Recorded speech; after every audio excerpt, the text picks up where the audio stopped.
Hello, c'est Mathieu de Ludobox.fr et aujourd'hui, dans ce Ludochrono, je vais vous parler de Alerto.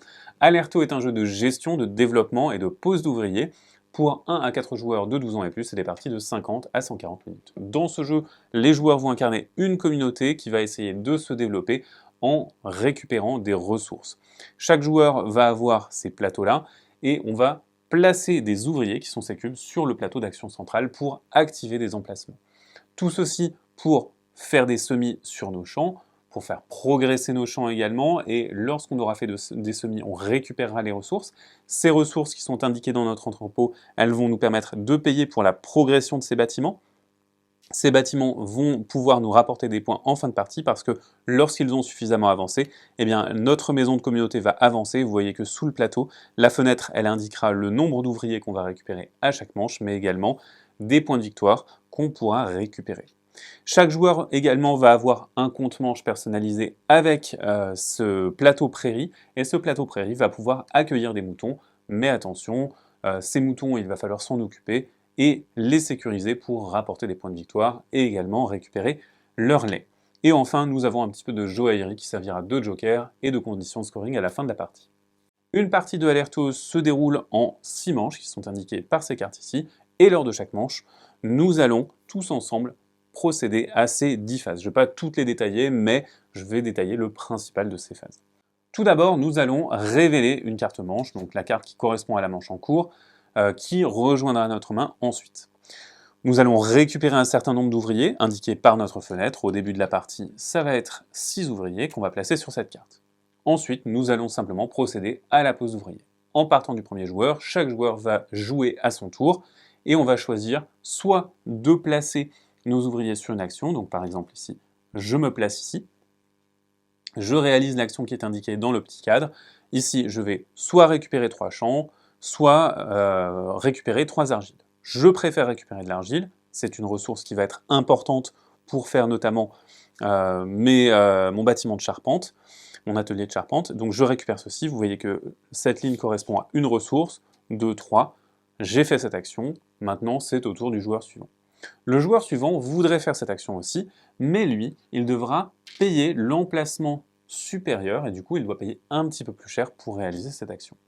Donc le prix des actions va aller en montant. Vous allez également pouvoir dépenser un certain nombre d'ouvriers pour récupérer autant d'outils. Je vous expliquerai à quoi ils servent un petit peu plus tard. Les actions qu'on va pouvoir faire vont nous donner des ressources, mais vont également nous permettre de dépenser des ressources pour aller planter sur certains champs, et on va également pouvoir étendre ces possibilités tactiques en récupérant de nouvelles cartes. Donc vous avez accès à un grand panel d'actions, mais attention, si des joueurs essayent de faire la même action, bien les actions seront beaucoup plus chères. Maintenant, une fois que les joueurs n'ont plus d'ouvriers parce qu'ils ont réalisé suffisamment d'actions et ou converti suffisamment d'ouvriers en outils, eh bien on va procéder à la suite. Les joueurs vont alors procéder à la jachère et à la récolte. Tous les champs qui n'ont rien sur eux, qui n'ont pas de semis, vont progresser de une case, vont devenir plus efficaces en rendement pour les manches suivantes. Et ensuite, un de nos champs au choix, qui est en jachère, va progresser d'une case de plus. Une fois que c'est fait, les joueurs vont faire récolter tous leurs champs avec des semis. Ici, vous voyez que ce champ est sur la ligne 4, eh bien ça veut dire que mon orge que j'ai planté me rapporte 4 orges. Ensuite, je fais baisser le champ qui vient d'être récolté.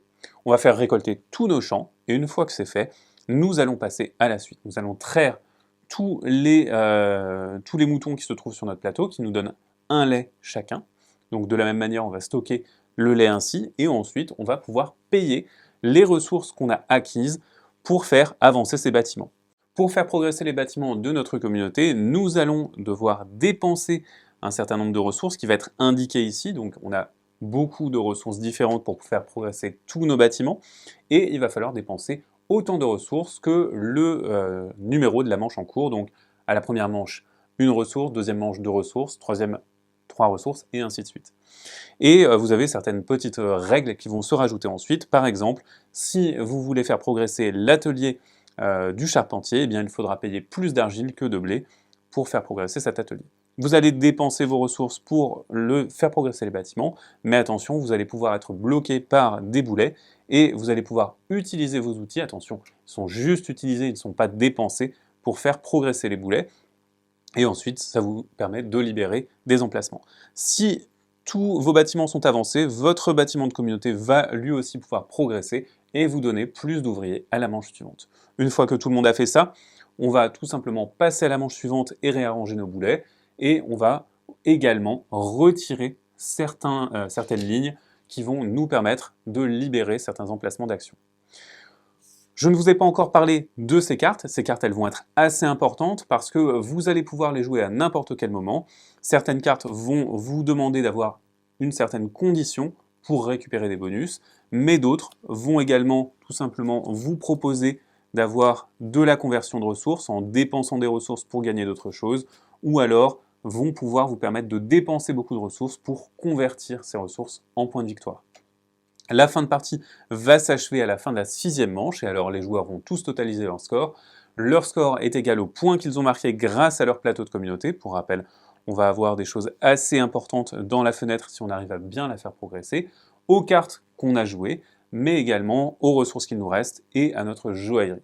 Maintenant, vous faites le total, le joueur qui a le plus grand score l'emporte, et voilà, vous savez qui est le gagnant de votre partie de Alerto.